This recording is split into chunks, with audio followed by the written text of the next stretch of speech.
Le saviez-vous?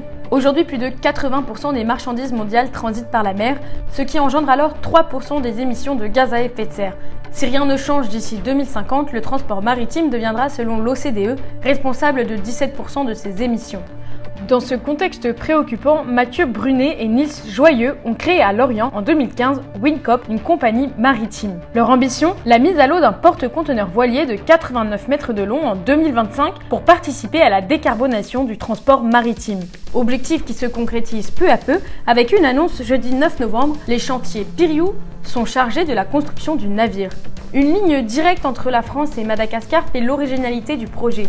Alors que tous les transporteurs actuels sur cette même ligne effectuent 50 à 90 jours de trajet, Wincop promet qu'à une vitesse moyenne de 8 nœuds, sa traversée durera 35 jours seulement. Concrètement, qu'est-ce que ce bateau va changer? Wincop calcule en moyenne 60% d'économie de carburant sur un trajet, 724 tonnes de CO2 en moins que sur un même navire opéré 100% au moteur gasoil. C'est presque 60 tours du monde en voiture économisés.